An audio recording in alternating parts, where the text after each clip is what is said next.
when the expatriates, the Russian staff of Ascom, yes. Were kidnapped. And mind you, the first case, recorded case we had, I think that was in late 2006, was under the former administration, Wait, sometime in 2006. You mean there was a kidnap under Victor Ortaga's administration? Yes. Some Russians. Because the impression. No. Yes. Some Russians were kidnapped, and I think they were kept for over 2 months. Okay. It was a national issue. Even the federal government had to step in. Because the impression we have is it started with this government. No, not at all. And even that case, the perpetrators of that crime, yes, came from outside Akwa Ibom State. They were not citizens of Akwa Ibom. Certainly not, because even when they were released outside Akwa Ibom State. Really? So that was the beginning, and I think that was sometime in 2006. Yes. Then, by 2007, we also had another attempt. This time, the attempt was made on ExxonMobil. Okay. And against the militants, yes, if we may call them militants, yes, came from outside Akwa Ibom, okay, in several boats. But the attack was repelled, successfully repelled by the security forces. Then, much later, they also came back for ASCON staff. Yes. And some ASCON staff were kidnapped. I think that was sometime last year, under the administration of Governor Godswill Akpabio. Then we started having these other cases of outright criminality. You see, armed robbers now took advantage. It was easier to make money by arranging to kidnap people and asking for the payment of ransom. So, and if you look at the statistics, I am not saying that it is acceptable, certainly not. But if you look at the statistics and you compare what is going on in Akwa Ibom with states like Abia, Anambra, and some other states in Niger Delta, yes, you come to the conclusion that compared to those other states, Akwa Ibom State is relatively very safe. And I also would like to say that it is a challenge that government is confronting squarely. Okay.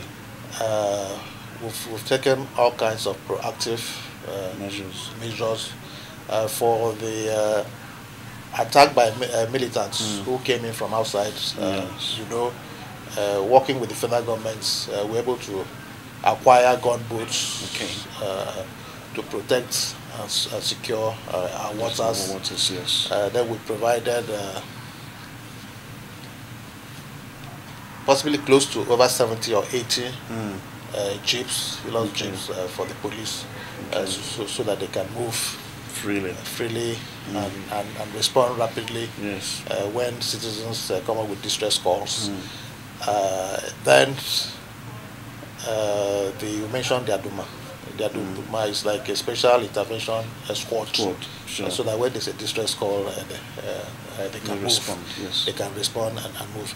But beyond that, you see, for kidnapping, what members of the public do not know is that there have been several cases where the perpetrators of this crime have been apprehended, and some of them have been charged to court, and the police, they're still working to ensure that the other ones would face justice. So I don't think that government has given up, or that the criminals have taken over the states, or that anarchy reigns in Akwa Ibom. No, far from it. And I must also state that it is impossible. You cannot have a crime-free society. It is impossible. Not even in the United States, not the UK. Yes. And mind you, anytime somebody is kidnapped, the perpetrators of the crime, they have to call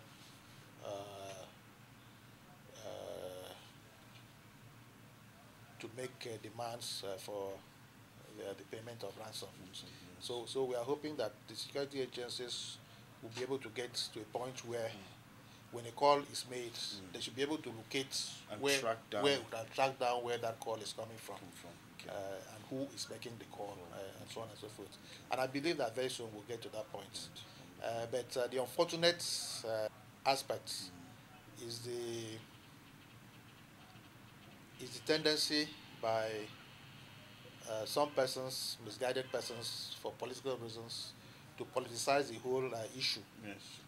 And make it look as if there's something very strange or peculiar that is happening in Akwa Ibom, and that whatever is happening is caused by government. Government is not sensitive, or the government is not that alive to its responsibilities.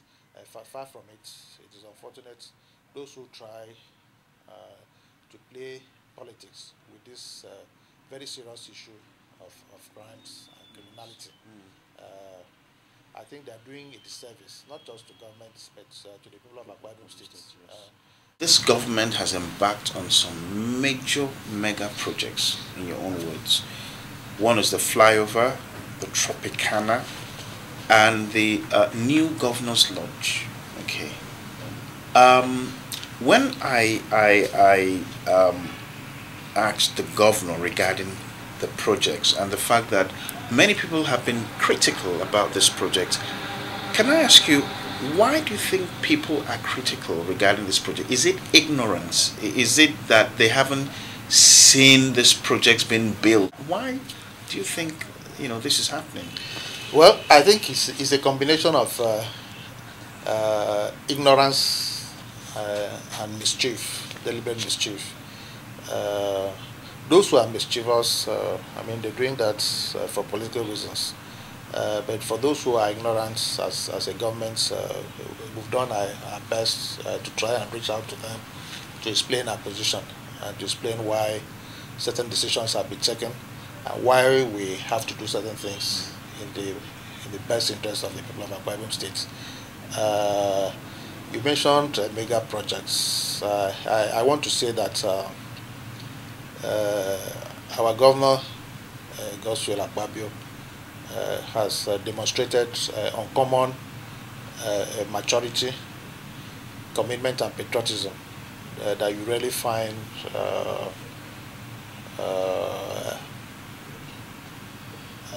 manifested in Nigerian leaders. Why do I say so? You see, many of the so-called mega projects are inherited projects from the previous administration. Somebody who is out to play to the gallery, or who is out to act purely on the basis of ego, yes, maybe would have abandoned these projects, and Akwa Ibom State would have been the worst for it. But he's shown uncommon maturity, commitment, and patriotism, because like the airport project was maybe about 10%. The level of completion was about 10% when he took over the reins of administration of the state.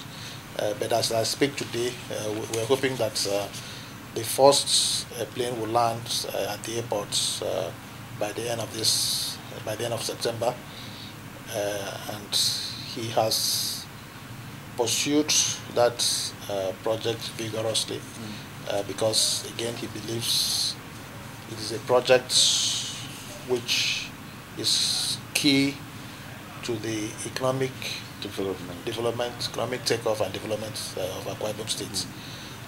He's done the same with the independent power plants, which